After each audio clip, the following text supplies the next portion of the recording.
ओम नमः शिवाय। श्री शिवाय नमस्तुभ्यम। भक्तों, आप लोग कैसे हैं? भगवान भोलेनाथ की कृपा से आप सब लोग स्वस्थ होंगे और अच्छे होंगे। हम शिव महिमा का गुणगान कर रहे हैं और अभी तक हम 21 अध्याय का गुणगान कर चुके हैं और आपने 21 अध्याय को श्रवण कर चुके हैं। आपको बहुत अच्छा लग रहा होगा शिव महिमा के बारे में, शिव महापुराण के बारे में मैं इतना डिटेल्स में, इतने विस्तार से बता रहा हूँ। आप पूरे नियम सुने, अच्छे से सुने, क्योंकि भागवत कथा में जो पंडित लोग करते हैं वो बढ़ा चढ़ाकर नियम बताते हैं, बढ़ा चढ़ाकर उपाय बताते हैं। इसलिए इसमें मैं सिर्फ शिव महापुराण ही पढ़ रहा हूँ, बता रहा हूँ आपको, जो लिखा है वो ही बता रहा हूँ। आप इसके नियम ध्यानपूर्वक सुने, भगवान भोलेनाथ की महिमा को ध्यानपूर्वक सुने। ये शिव महापुराण है, ना कि कोई मैं ऊपरी कोई शब्द बोल रहा हूँ। तो अब हम चलते हैं 22वां अध्याय की तरफ, शिव नैवेद्य और बिल्व महात्म्य। ऋषि बोले, हे सूत जी, हमने पूर्व में सुना है कि शिव का नैवेद्य ग्रहण नहीं करना चाहिए। इस संबंध में शास्त्र क्या कहते हैं, इसके बारे में बताइए तथा बिल्व के महात्म्य को भी स्पष्ट कीजिए। सूत जी ने कहा, हे मुनियों, आप सभी शिव व्रत का पालन करने वाले हैं, इसलिए मैं आपको प्रसन्नतापूर्वक सारी बातें बता रहा हूँ। आप ध्यानपूर्वक सुने। भगवान शिव के भक्त को जो उत्तम व्रत का पालन करता है तथा बाहर भीतर से पवित्र व शुद्ध है, अर्थात निष्काम भावना से भगवान शंकर की पूजा अर्चना करता है, शिव नैवेद्य का अवश्य भक्षण करना चाहिए, क्योंकि नैवेद्य को देख लेने से ही सारे पाप दूर हो जाते हैं। उसको ग्रहण करने से बहुत से पुण्यों का फल मिलता है। नैवेद्य को खाने से हजारों और अरबों योगों का पुण्य अंदर आ जाता है। जिसके घर में शिव जी के नैवेद्य का प्रचार होता है, उसका घर तो पवित्र है ही, बल्कि वह साथ के अन्य घरों को भी पवित्र कर देता है। इसलिए सिर झुकाकर प्रसन्नतापूर्वक एवं भक्ति भावना से इसे ग्रहण करें और इसे खा लें। जो मनुष्य इसे ग्रहण करने या लेने में विलंब करता है, वह पाप का भागी होता है। शिव की दीक्षा से युक्त शिव भक्त के लिए नैवेद्य महाप्रसाद है। जो मनुष्य भगवान शिव के अलावा अन्य देवताओं की दीक्षा भी धारण किए हैं, उनके संबंध में ध्यानपूर्वक सुनिए।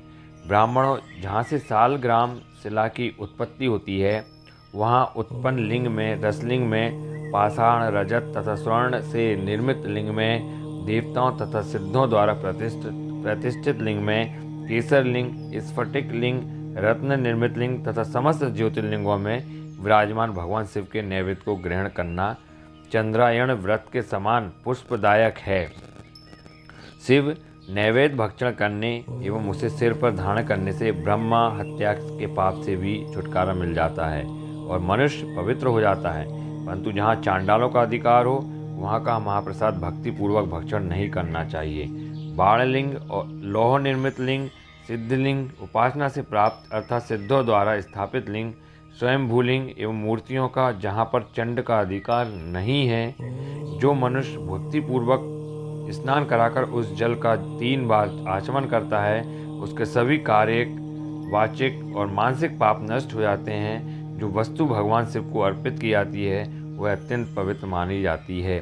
हे ऋषियों, बिल्व अर्थात बेल का वृक्ष महादेव का रूप है।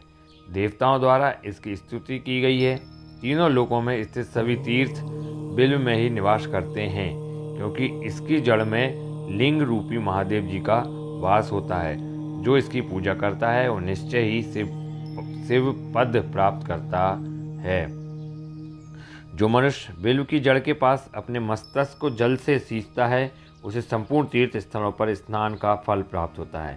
बिल्व की जड़ों को पूरा पानी से भरा देखकर भगवान शिव संतुष्ट एवं प्रसन्न होते हैं। जो मनुष्य बिल्व की जड़ों अर्थात मूल भाग का गंध, पुष्प इत्यादि से पूजन करता है, वह सीधा शिवलोक जाता है।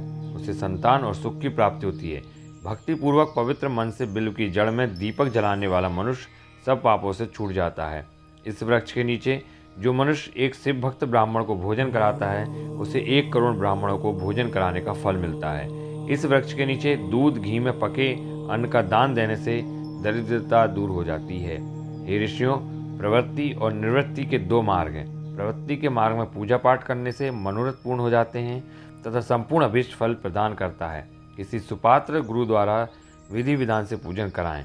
अभिषेक के बाद अगहनी चावल से बना नैवेद्य अर्पण करें। पूजा के अंत में शिवलिंग को संपुट में विराजमान कर घर में किसी शुद्ध स्थान पर रख दें। निवृत्ति मार्गी उपासकों को हाथ में ही पूजन करना चाहिए। भिक्षा में प्राप्त भोजन को ही नैवेद्य के रूप में अर्पित करें। निवृत्ति पुरुषों के लिए सूक्ष्म लिंग ही श्रेष्ठ है। विभूति से पूजन करें तथा विभूति को ही निवेदित करें। पूजा करने के उपरांत लिंग को मस्तक पर धारण करें। तो ये 22वां अध्याय था। 22वें अध्याय में शिव नैवेद्य और बिल्व पत्र का महात्म्य बताया गया है, बेल पत्र के उपाय बताए गए हैं। तो ये 22वां अध्याय था। इसके बाद हम 23वां अध्याय देखेंगे। आप से महापुराण सुनते रहिए, सुनाते रहिए और इसका लाभ लेते रहिए। श्री शिवाय नमस्तुभ्यम। ओम नमः शिवाय। ओम नमः शिवाय।